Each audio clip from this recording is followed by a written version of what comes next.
Hello everyone, this is Adam Meister, the Bitcoin Meister, and today I'm going to talk about Baltimore and finance, banking, loans. Anyway, there were a series of articles last week.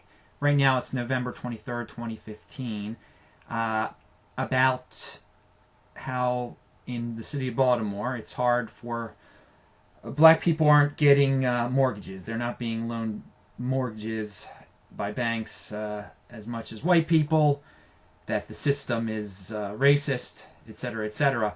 And a lot of different publications just blindly published information from this study. The Atlantic, their title was, "Being White Makes It a Lot Easier to Get a Home Loan in Baltimore." All right, so let's investigate this study. First of all, the study did not take into account people's credit scores. Okay? So, with that being said, perhaps in the city of Baltimore, black people have worse credit scores than white people, and thus aren't getting loans as much. How about that? Would that be so bad? I mean, these banks, trust me, they don't want to be racist. They want to make money. They want to loan money to people who are going to get them their money back, plus interest, okay? So these angry titles, and everyone jumps on the bandwagon just reading the title. It's very trendy, to talk about privilege. Oh, this is just another example of privilege and racism in America, and structural racism, that black people in Baltimore aren't getting loans for their houses. All right.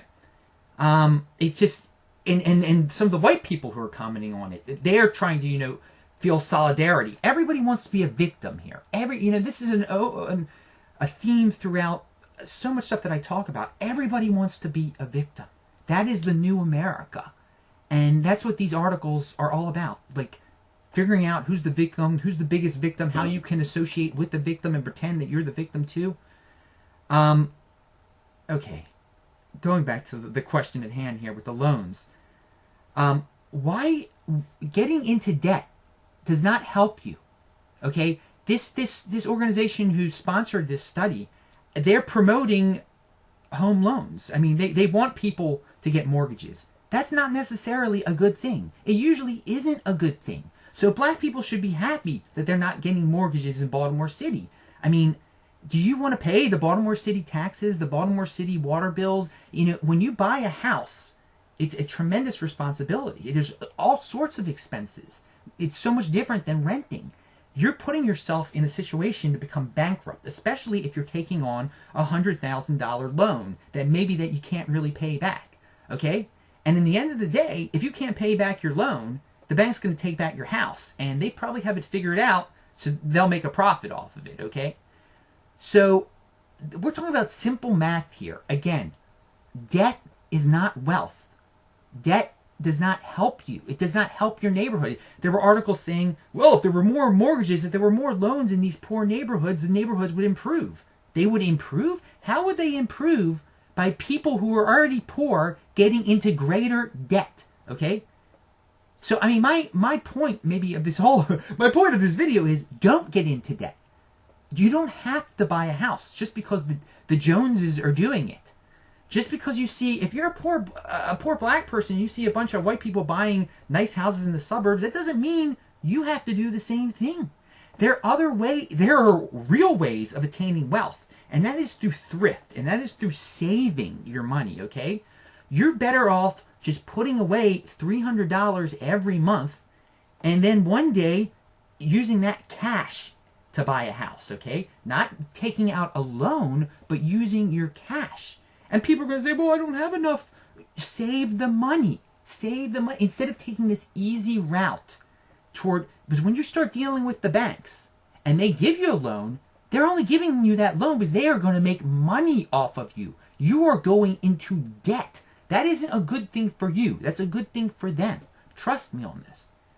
Anyway, so many people go through the public school system without being able to do this simple math, simple interest math. I mean, if you're paying 5% a year on a $100,000 loan that you don't have to have? That's insane to do. Okay, that's insane. Unless you have it structurally figured out, you're going to make a profit in the end, which you probably don't if you're not that familiar with math. Anyway, houses are ripoffs. They're not ripoffs for banks. Banks are businesses. They want to do business with as many people as they can, okay? Today, a lot of people apply for loans over the internet. They don't know if you're black or white. These banks do not want to discriminate. They want, if you're green, they want your money if they're going to make money off of you. But, I mean, we're talking about Baltimore City here. And could you blame someone for not wanting to do business where there was a supposed, what do they call it? Uprising? An uprising? You want to call it an uprising and be politically correct? Fine. But then don't be shocked when a bank sees it as a frickin' riot where people are burning down things. Why would they want to do business in inner city Baltimore, in Sandtown, when things are being burnt down right next to a property they might be investing money in? Why would they want to do that? There's insurance risks here, people. I mean, this is not as simple as black and white. There's so many financial things involved here. And risk assessment. So again, please, don't jump on these bandwagons of just these simple answers. Educate yourself about finance, about insurance, about risk. And you can call it whatever you want. Whatever happened in April, you can call it a uprising. But guess what? People are going to see it for what it is to them financially, okay? It was a riot. So again, at least in my opinion there, I'm Adam Meister, the Bitcoin Meister. Don't get into debt. Debt is not money. Debt is not wealth. See you later.